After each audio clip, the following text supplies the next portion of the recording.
নমস্কার, আমি নির্মল Kumar Das, AKD financial সার্ভিসে আপনাদের সবাইকে স্বাগত। আমি এই একেডি ফিনান্সিয়াল সার্ভিসে ফিনান্স রিলেটেড বিভিন্ন রকমের ইনফরমেশন দিয়ে থাকি। আপনারা এই ভিডিওগুলো দেখবেন এবং নিজেদের মধ্যে, বন্ধু বান্ধবের মধ্যে শেয়ার করবেন। যদি ভিডিও ভালো লাগে লাইক করবেন। সো আজকে আমি যে টপিক নিয়ে ডিসকাস করব সেটা প্রত্যেকেরই জানার দরকার রয়েছে, কারণ এই টপিকটা প্রত্যেকের জীবনে খুব গুরুত্বপূর্ণ। কি না, সঠিক ফিনান্সিয়াল প্ল্যানিং। কিভাবে আপনি ছোট্ট ছোট্ট প্ল্যান করে আপনার জীবনে যে সমস্ত কাজকর্মগুলো করতে হয় ভবিষ্যতে, সেগুলো আপনি খুব নির্দ্বিধায় সুন্দরভাবে করতে পারবেন। তো আমি আজকে যেটা বলবো সেটা হচ্ছে কি, আপনার সঠিক ফিনান্সিয়াল প্ল্যানিং কিরকম হওয়া উচিত। যেমন যদি কোনো 30 বছর বয়স্ক মানুষ বা 30 বছর যার বয়স এখন, সে কিভাবে তার ফিনান্সিয়াল প্ল্যানিং করবে, আমি একটা সিনারিও বলে দেব। যদি আপনি এই সিনারিওর মধ্যে থাকেন বা এই ক্রাইটেরিয়ার মধ্যে থাকেন, তবে আপনি এইভাবে প্ল্যান করতে পারেন। যদি মনে হয় আমার যে ক্রাইটেরিয়া বা যে প্ল্যানিংগুলো আমি বলবো, যেগুলো আপনার সাথে হয়তো একটু অমিল রয়েছে, সেক্ষেত্রে আমি পার্সোনালি গাইড করে দেব। কারণ প্রত্যেকের লাইফের সিচুয়েশন কিন্তু আলাদা আলাদা। কারু বিয়ে হয়েছে, বেবি এখনো হয়নি, আবার কারুর বিয়ে হয়নি বা কারুর বিয়ে হয়েছে, বেবিও রয়েছে। তো প্রত্যেকের ক্ষেত্রে কিন্তু আলাদা আলাদা। কিন্তু আজকে আমি যে সিনারিওটা বলবো সেটা হচ্ছে কি, এমন একজন মানুষ যার বিবাহ হয়েছে এবং একটি কি দুটি সন্তান রয়েছে। সেই হিসাবে আমরা প্ল্যানিং করব এবং যার প্ল্যানিংটা করব সেক্ষেত্রে উনার বয়স আমরা ধরে রাখবো 30 বছর এবং উনি একমাত্র পরিবারের আয় করেন। এছাড়া উনার যে সন্তান বা বেবি রয়েছে, ওর বয়স ওই 1 থেকে 2 বছরের মধ্যে। এই হিসাবে আমরা প্ল্যানিং করব। এছাড়া আর একটা প্ল্যানিং করব যে উনি নিজের যে বাসস্থান সেটা নিজেরই পৈতৃক সম্পত্তি এবং উনার ইন ফিউচার কোনো ফ্ল্যাট বা বাড়ি করার কোনো রকমের ইন্টেনশন নেই বা কোনো রকমের স্বপ্ন উনার নেই। সেই হিসেবে আমরা প্ল্যানিংটা করব। এবার অনেকের হতে পারে প্ল্যানিং সেরকম আছে যে ইন ফিউচার আমি ফ্ল্যাট কিনবো বা বাড়ি তৈরি করব, সেক্ষেত্রে আলাদাভাবে আমরা প্ল্যান করব। তো আজকে এই সিনারিওতে দাঁড়িয়ে আপনি কিভাবে প্ল্যানিং করবেন। তো আমরা যখন প্ল্যান করি সেক্ষেত্রে আমাদের প্ল্যানিংটা কিন্তু ইন্ডিভিজুয়াল হওয়া চাই। ইন্ডিভিজুয়াল বলতে কি না, একজন মানুষের জীবনে কি কি দায়িত্ব থাকতে পারে। তো আমি যে সিনারিও বললাম সেই হিসেবে ছেলে মেয়ের পড়াশোনা, এটা একটা দায়িত্ব। পড়াশোনা in the sense higher studies, এবং সেই হায়ার স্টাডিজটা শুরু হয় 18 বছরের পর থেকে। আবার তার পরের স্টেজে কি হয়, সেই ছেলে বা মেয়েদের বিয়ের সময় বা তাদের বিবাহের সময় আপনাকে সেই কাজটা করতে এবং তার বিবাহতে যে সমস্ত খরচ হয় আপনাকে বহন করতে হয়। অনেক সময় কি হয়, ছেলে মেয়ে নিজের পায়ে দাঁড়িয়ে সেই খরচটা বহন করে, কিন্তু একজন প্রকৃত বাবা মা, কর্তব্য পরায়ণ বাবা মা হিসেবে আপনারও দায়িত্ব ছেলে মেয়ের বিবাহ যখন হবে সেই সময় আপনাকে কিছু পয়সা বা টাকা পয়সা খরচ করতে হয়। তো সেটা একটা ব্যাপার থাকলো। আচ্ছা, 2 নম্বর কথা থাকলো আপনার রিটায়ারমেন্ট। তো এই যে 1, 2, 3 এই 3টে প্ল্যানিং কিন্তু আপনাকে করতে হবে ভবিষ্যতের জন্য। এবার এছাড়া আর কি কি প্ল্যানিং হতে পারে না, যেটা শর্ট টার্মে হয়। শর্ট টার্মে বলতে কিরকম, লাইক আপনি একটা বাইক কিনবেন 5 বছর পরে, বা আপনি একটা কার কিনবেন, বা এরকম হতে পারে আপনি কোথাও ওয়ার্ল্ড ট্যুরে যাবেন। তো সেগুলোও কিন্তু পসিবল যদি আপনি সেইভাবে ছোট্ট ছোট্ট করে প্ল্যান করেন। সেগুলো ইন ফিউচার আমি আরো ভালোভাবে বলে দেবো, ডেসক্রাইব করবো। বেসিক্যালি এই ছোট্ট ছোট্ট যে আপনার শখ বা আহ্লাদ বলতে পারেন বা স্বপ্ন বলতে পারেন, সেগুলোকে কি করে পূরণ করবেন। আজকে আমি বেসিক 3টে জিনিসের উপর বলবো এবং এই 3টে জিনিসের মধ্যে থেকেও কিন্তু আপনি বুঝে নিতে পারবেন যে আপনার বাকি স্বপ্নগুলো পূরণ হয়ে যেতে পারে যদি আপনি ক্যালকুলেশন ঠিকঠাক করে করেন। এবার চলে আসছি যে কিভাবে করবেন। যখনই কোনো প্ল্যানিং করবেন তখন আপনাকে কিন্তু ভবিষ্যতের জন্য যখন প্ল্যান করছেন তখন কিন্তু আপনাকে ইনভেস্ট করতে হবে। ইনভেস্টমেন্ট না করলে কিন্তু আপনি স্যালারির টাকা বা আপনার যে ব্যবসা করছেন সেই ব্যবসার টাকা জমিয়ে জমিয়ে সেভিংস অ্যাকাউন্টে রেখে ব্যাংকে এফডি করে বা রেকারিং ডিপোজিট করে আপনি কিন্তু সেটা কখনোই করতে পারবেন না, যেটা সম্ভব নয়। এবার আমি চলে আসি যে ডাইরেক্ট ইনভেস্টিং এ। তো ইনভেস্টিং এর ক্ষেত্রে অ্যাজ এ সাধারণ মানুষ আপনি কি করবেন, অন্য কোনো কিছু না করে সিম্পল এসআইপি করবেন। কিন্তু সেই এসআইপিটা কিভাবে করবেন, আমি বোর্ডের মাধ্যমে দেখাবো। তো আমি সিম্পল একটা লজিক আমি বলে দিচ্ছি যে কিভাবে করবেন। এবার আপনি ধরুন 10,000 টাকা করে এসআইপি করবেন, তো সেই 10,000 টাকার এসআইপি কে কিন্তু একবারে করবেন না, মানে 10,000 টাকা যদি আপনি এসআইপি করেন তবে কিন্তু সেটাকে একবারে করবেন না, সেটাকে কি করবেন, ভেঙে ভেঙে করবেন। ভেঙে ভেঙে করবেন কিভাবে না, আপনার যেরকম স্বপ্ন বা যেরকম গোল বা যে দায়িত্বগুলো আপনার আসবে সেগুলোকে যে সেই সময় অনুযায়ী তাকে আপনাকে ফিল আপ করতে হবে। আপনার ছেলে মেয়ের বিয়ে আর 10 বছর পরে হবে না। আপনার ছেলে বা মেয়ের বা আপনার সন্তানের বয়স যদি 2 বছর হয় তাহলে 10 বছর পরে ওর বিয়ে হচ্ছে না, বা আপনার বয়স যদি 30 হয় 15 বছর পরে আপনি রিটায়ারমেন্ট নিচ্ছেন না। ঠিক আছে, তো সেক্ষেত্রে আমাদের কি করতে হবে, সময়ের সঙ্গে সঙ্গে কিন্তু আমাদের প্ল্যানিং করতে হবে। তো আজকে আমি যে রুলসটা বলে দেব, এই রুলসটা আপনি অন্য কোথাও পাবেন না। আমি যে রুলসটা বলে দেব কিভাবে প্ল্যানিংটা করবেন, দেখুন এখানে আমি 10,000 টাকাকে ভেঙে দেব। কিভাবে ভাঙবো, এই 10,000 টাকাকে আমরা 5:3:2 রেশিওতে ভাঙবো। 5:3:2 রেশিও, এটা কি রকম জিনিস না, 10,000 টাকা আপনি এসআইপি করবেন, 10,000 টাকাই করবেন, কিন্তু আলাদা আলাদা ভাবি। আলাদা কেন না, আমি তিনটে জিনিস বলেছি।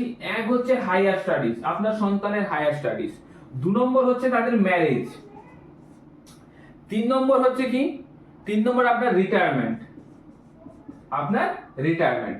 এই তিনটে প্ল্যান। তো এই তিনটে প্ল্যান যখন আপনি করবেন তখন কোনটার ক্ষেত্রে কোনটা যাবে, আপনার এই 5টা যাবে কিসে, আপনার হায়ার স্টাডিজের ক্ষেত্রে।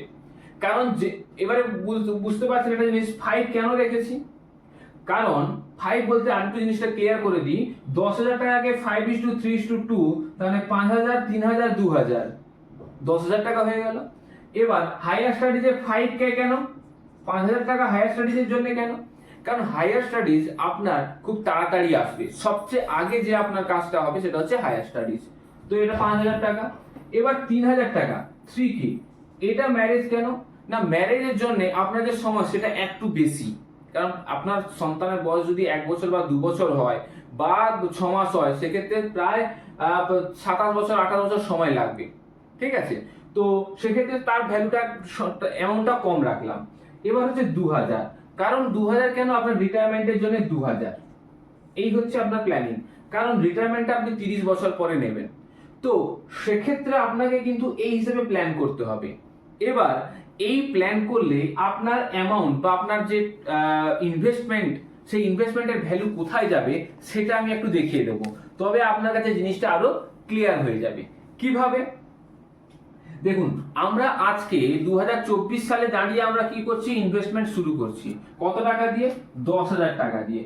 কিন্তু আজ থেকে 10 বছর 5 বছর 2 বছর 3 বছর পরে আপনার ইনভেস্টমেন্টের অন্যান্য জিনিস যেরকম বাড়বে, আপনার স্যালারি বা আপনার ইনকাম যেভাবে বাড়বে, এই 10,000 টাকাটাকে কিন্তু আপনি বাড়াতে পারবেন। খুব বেশি বাড়াতে হবে না, সেটা আমি বলে দিচ্ছি। কিভাবে বাড়াবেন না, আপনার যে হায়ার স্টাডি যেটা 5,000 টাকা করছেন, এই বছরটা পুরো, প্রথম বছরটা পুরো 5,000 টাকা করে করবেন। ম্যারেজের জন্য যে 3,000 টাকা রাখছেন সেটাও 3,000 টাকা করে করবেন, এবং রিটায়ারমেন্টের জন্য 2,000 টাকা রাখছেন সেটাও কিন্তু আপনি করতে থাকবেন। এবার যেটা ব্যাপার হলো, প্রত্যেক বছরে গিয়ে আপনাকে কোনো পার্সেন্টেজে বলবো না, আপনি জাস্ট 500, বেশি নয়, প্রত্যেকটাতে 500 টাকা করে বাড়াবেন প্রত্যেক বছরে। তার মানে আপনার প্রত্যেক বছরে টোটাল কত বাড়াতে হচ্ছে, মাত্র 1,500 টাকা। আপনার ইনকাম যত বেশি হোক না কেন, মাত্র 1,500 টাকা করে আপনি বাড়াবেন। এবার কত রিটার্ন আসবে, কোনটার ক্ষেত্রে কত রিটার্ন আসবে, এবার আমি সেটা বলে দিচ্ছি। তার মানে আমাদের টার্গেট কি হলো, 10,000 টাকা করে এসআইপি করব, 5:3:2। আমাদের কাছে এই তিনটে গোল রয়েছে, এই তিনটে গোলকে আমরা ফিল আপ করবো, এবং প্রত্যেক মাসে আমরা কি করব, 500 টাকা করে বাড়াবো। তবে আমরা গোলটা বা আমাদের যে গোল তিনটে রয়েছে কিভাবে অ্যাচিভ করব সেটা একটু দেখে নিই। আমি এটাকে একটু মুছে দিলাম। এবার প্রথম যেটা ছিল আমি একটা একটা করে দিচ্ছি, হায়ার স্টাডিজ, এইচএস করে দিলাম। হায়ার স্টাডিজ, এই হায়ার স্টাডিজে আমরা ইনভেস্ট করব কত, 5,000 টাকা প্লাস 500 এভরি ইয়ার ইনক্রিজ করব। এখন বয়স হচ্ছে 1 থেকে 2 বছর বা 6 মাস থেকে 2 বছরের মধ্যে।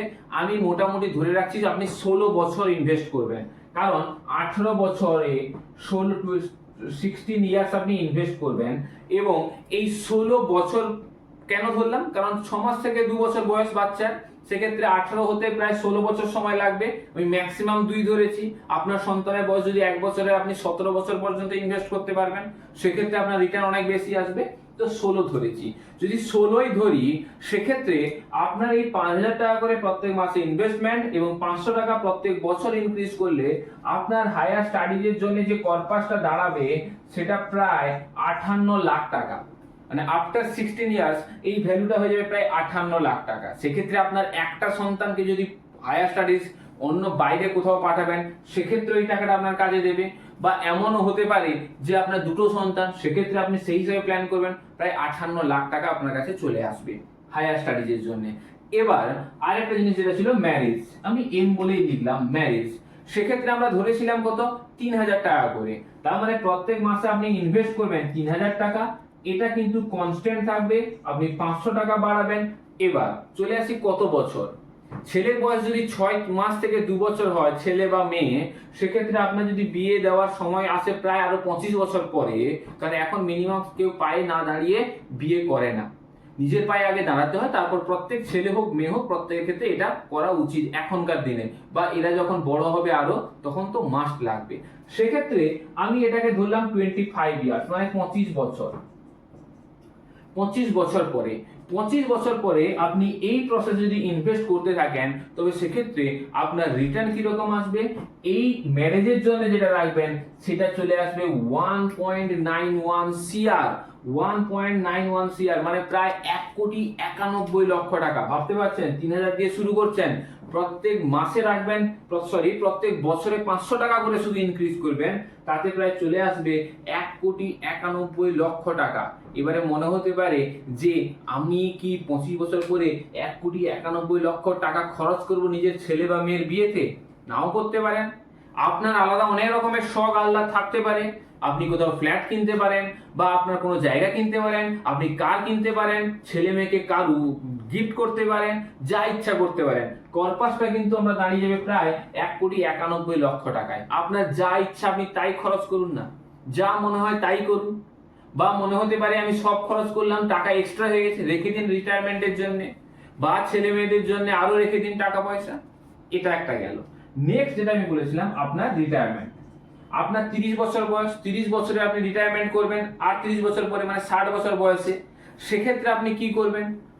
আমাদের রুল কি ছিল? 5:3:2। সো 5:3:2 তে কি করবেন? 2,000 টাকা করে এসআইপি করবেন। আচ্ছা, 2,000 টাকা করে এসআইপি করবেন, এবং প্রত্যেক মাসে কি করবেন আপনি? 500 টাকা, যেটা আমাদের ফিক্সড। মাসে বলছি, প্রত্যেক বছরে। তার মানে কি হলো? 500 টাকা আপনি বাড়াচ্ছেন প্রত্যেক বছর, এবং এটা আপনার কত চলবে? 30 বছর। কারণ 30 বছর আপনার বয়স এখন, তো 30 বছর আপনার ফিক্সড। 60 বছর বয়সে আপনি রিটায়ারমেন্ট করবেন। সেক্ষেত্রে আপনার এটা হলো কত? 30 ইয়ার্স। এবং এই কর্পাসটা কোথায় দাঁড়াবে? প্রায় 3,13,00,000। মানে এই যে 2,000 টাকা করে যেটা করেছেন, প্রত্যেক বছর আপনি 500 টাকা করে বাড়াচ্ছেন, এবং তাতে এটা পৌঁছাবে প্রায় 3,13,00,000, 3.13 সিআর। মানে যখন রিটায়ারমেন্ট করবেন আপনার ফাইনাল ভ্যালু গিয়ে দাঁড়াবে প্রায় 3,13,00,000। তো এইভাবে যদি আপনি প্ল্যান করেন, আপনার জীবনে অ্যাটলিস্ট কোনো রকমের ফিনান্সিয়াল ক্রাঞ্চ আসবে না আপনার ভবিষ্যতের জন্য। কেননা আমি সবটাই বলে দিয়েছি। এবার আপনার রিটায়ারমেন্ট পেয়ে গেলেন প্রায় 3,13,00,000। সেখান থেকে আপনি প্রত্যেক মাসে 1,50,00,000 টাকা করে এসডব্লিউপি করে দিন।